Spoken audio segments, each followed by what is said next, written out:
Seorang wanita tiba-tiba terkejut ketakutan saat melihat air di kolam pinggir jalan mulai mendidih hebat tanpa alasan. Belum sempat ia memahami apa yang terjadi, retakan besar muncul di tengah jalan raya, membelah aspal dengan suara gemuruh yang menakutkan. Retakan itu menjalar dengan kecepatan luar biasa, langsung menyapu hingga ke kaki seorang polisi lalu lintas. Detik berikutnya, tanah di bawah polisi itu runtuh dan membentuk lubang besar tanpa dasar. Sang polisi menjerit dan langsung jatuh ke dalam jurang gelap itu, lenyap begitu saja. Namun bencana belum berhenti di situ. Jurang mengerikan itu terus meluas ke segala arah, menghancurkan jalan dan bangunan di sekitarnya. Orang-orang menjerit histeris dan berlarian menyelamatkan diri. Wanita itu, Lisa, juga ikut panik. Ia menginjak gas mobil sekuat tenaga, mencoba mundur untuk melarikan diri. Namun jalanan macet total, tidak ada ruang untuk kabur. Lisa tidak punya pilihan lain. Ia membawa kedua anaknya dan mencoba mencari jalan keluar. Tetapi di tengah kekacauan, putranya tersenggol oleh orang-orang panik dan jatuh keras ke aspal. Melihat itu, Lisa segera menyuruh putrinya berlari lebih dulu, lalu berbalik untuk menolong anak lelakinya. Namun baru beberapa langkah, Lisa hanya bisa menyaksikan dengan mata kepala sendiri. Ketika anaknya ditelan oleh jurang menganga, Lisa tertegun di tempat, penuh duka dan tak percaya. Sementara jurang itu terus merambat dan mendekatinya. Ketika akhirnya ia sadar, jurang sudah tepat di depan kakinya. Lisa mencoba melarikan diri, tapi sudah terlambat. Tepat sebelum ia terjatuh, sebuah tangan menariknya kuat-kuat. Itu adalah putrinya yang kembali demi menyelamatkan sang ibu. Namun kekuatan sang gadis terlalu lemah. Ia berusaha sekuat tenaga menarik ibunya, tapi jurang terus membesar dan tanah di bawah mereka mulai runtuh.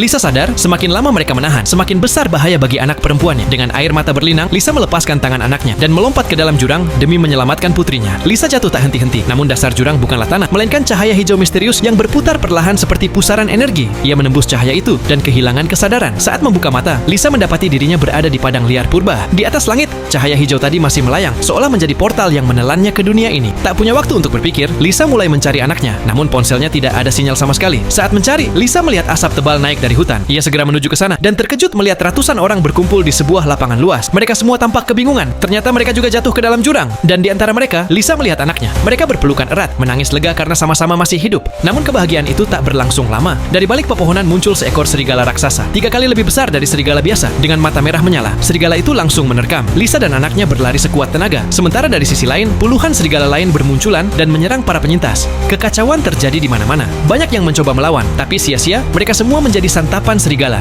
Dalam kepanikan, anak Lisa kembali terjatuh dan diserang seekor serigala ganas. Lisa dengan nekat mengambil batu dan melemparnya ke arah hewan itu, tapi aksinya malah memancing amarah serigala tersebut. Saat nyawa mereka hampir melayang, seorang pria bernama Mark datang dan menembak serigala itu hingga mati. Lisa dan anaknya selamat, namun anaknya terluka parah di kaki akibat gigitan. Untungnya, salah satu penyintas adalah seorang dokter yang segera membalut luka tersebut. Namun tanpa antibiotik, luka itu bisa berakibat fatal. Mereka mendengar kabar bahwa sebuah ambulans juga jatuh ke dalam jurang dan memutuskan untuk mencarinya. Lisa, dokter, dan Mark memulai perjalanan penuh bahaya. Mereka beruntung, tidak ada hewan buas di jalan, dan akhirnya mereka menemukan ambulans tersebut. Saat dokter sedang mengambil obat, Lisa menyadari sesuatu yang mengerikan. Gunung di kejauhan dan tulisan Hollywood di ambulans sama persis dengan yang ada di Los Angeles. Artinya, mereka tidak berpindah ke dunia lain. Mereka masih berada di kota yang sama, hanya dalam versi lain dari bumi.